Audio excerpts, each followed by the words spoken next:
sahabat Rumah Hijau Net dimanapun berada, kembali bertemu dengan saya Andito, urban farmer dan motif farmer dari Cipinang Muara, Jakarta Timur, yang malam hari ini bersyukur sekali satu buah komposter ini sudah selesai. Saya selesaikan di workshop saya di bengkel saya malam hari ini.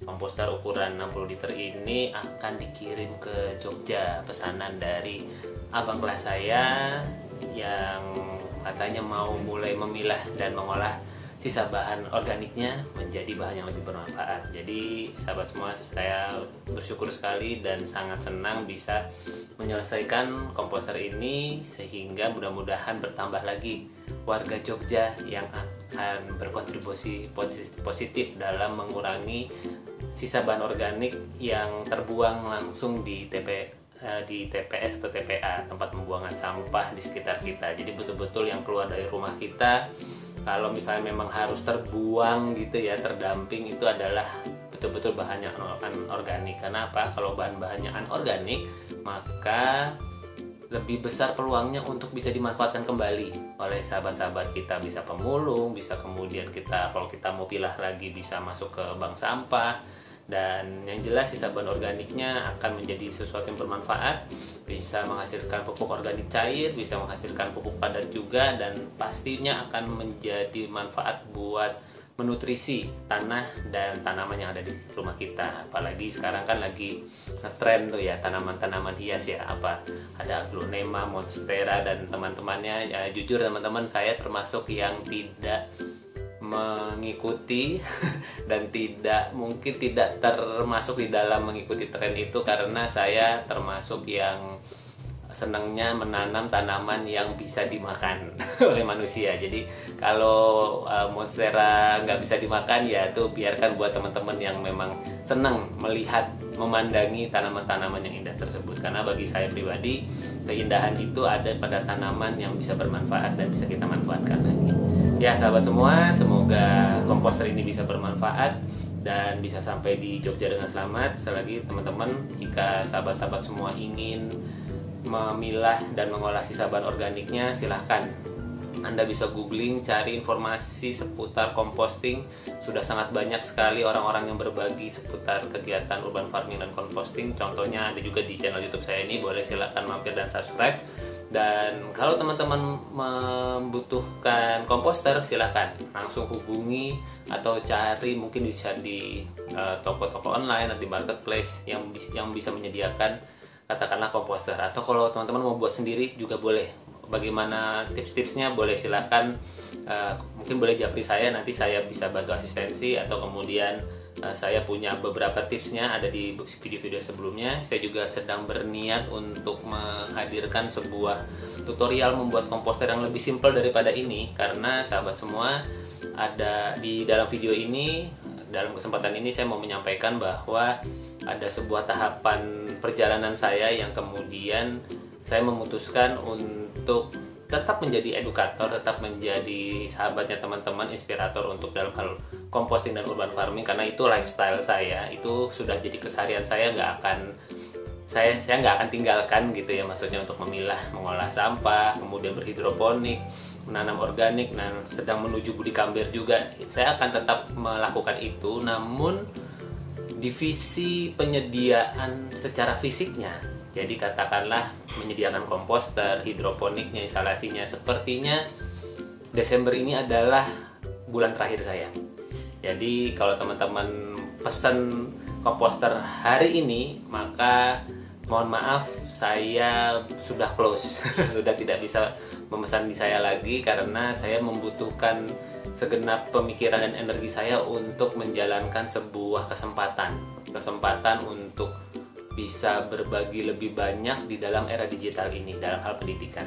Nah, kesibukan seperti apa, teman-teman bisa pantau media sosial saya lah, di Facebook, di Instagram, apa yang sedang saya kerjakan dalam hal pendidikan ini. Namun saya tetap akan menjadi sahabatnya teman-teman melalui channel Rumah Hijau Net ini untuk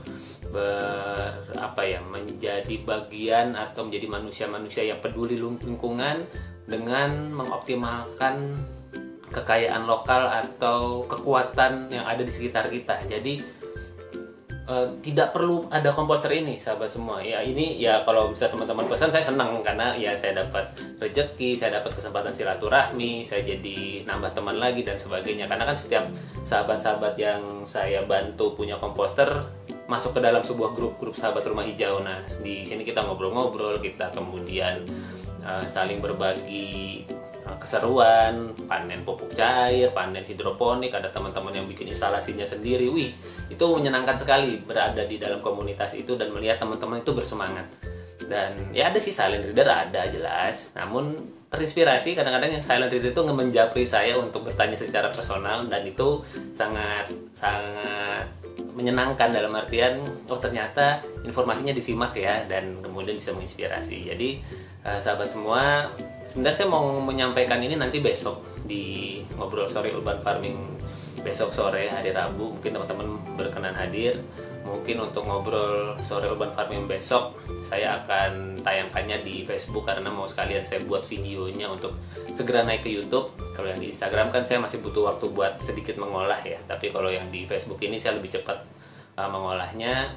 Saya mau ada beberapa hal yang mau saya ceritakan terkait perjalanan hidup saya yang ternyata dapat kesempatan menarik nih di akhir tahun 2020 ini memasuki tahun 2021 untuk menjadi katakanlah punya peranan dalam dunia pendidikan yang mudah-mudahan di era digital ini akan bisa lebih membersamai anak-anak Indonesia dalam menemukan potensi terbaiknya. Wih, keren banget ya.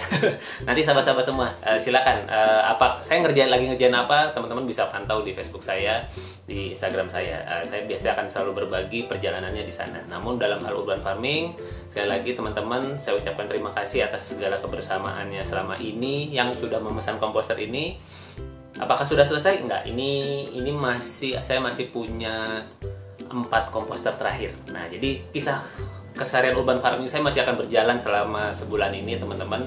Jadi ikuti saja terus perkembangannya di channel YouTube-nya Rumah Hijau Net. Saya akan tetap bikin konten-konten video-video seperti ini yang menginspirasi, ya mungkin keseharian saya ya, yang mudah-mudahan bisa menginspirasi teman-teman. Terima kasih sahabat semua. Semoga komposter ini bisa sampai di Jogja dengan selamat, dan kalau sudah diterima, siapa tahu abang saya ikut nonton, cerita-cerita ya bang bagaimana keseruannya, dan semoga bisa bermanfaat dan membahagiakan tempat kediaman abang dan juga di sekitarnya abang. Karena apa? Langkah kita mungkin terlihat sederhana sahabat semua, hanya memilah bahan organik dan anorganik. Namun yang sederhana itu kalau dilakukan bersama-sama, Indonesia akan menjadi jauh lebih bersih, jauh lebih beradab, karena kita memperlakukan sampah itu, sisa itu bukan sebagai sampah, tapi dia adalah material yang bisa berputar lagi dan menjadi manfaat lagi. Dan itu kemudian mindset sekali pakai buang itu menjadi sebuah hal yang kalau memang ibaratnya kita punya list gitu ya, itu tidak ada di urutan pertama kita. Kita akan selalu memikirkan kemasan apa yang bisa kita pakai, kemasan apa yang bisa kita bawa, kemasan apa yang bisa kita persiapkan dalam berbelanja dan sebagainya. Apakah kemasan ini bisa kita daur ulang? Jadi ya katakanlah dulu misalnya waktu kecil saya punya jajanan, kemarin ngobrol sama istri, seru nih bikin es mambo. Pernah nggak teman-teman yang pernah masih mengalami jajanan es mambo? Bisa isinya aneka sirup, kacang hijau segala macam. Dulu mungkin zaman itu harganya 50 atau 100 rupiah gitu ya, ketahuan deh umurnya. Nah, es mambo, bayangkan es mambo, ya udah kita minum, makan, kenyot-kenyot dari situ, sisa plastiknya pasti dibuang. Itulah sekali pakai. Nah, jadi kemarin mau bikin es mambo tapi perasaan gelisah. Ya, ntar ada plastiknya. Oke, berarti mungkin kita perlu cari format es mambo dengan kemasan yang bisa berkali pakai. Gimana caranya? Nanti kita cari solusinya. Karena yang penting kita tahu kenapanya, maka caranya akan ketemu. Bagaimanapun caranya. Ya sahabat semua, terima kasih. Saya lagi sudah menyimak video ini. Semoga bermanfaat. Tapi kita ketemu lagi di video-video keseharian urban farming yang lainnya. Bye.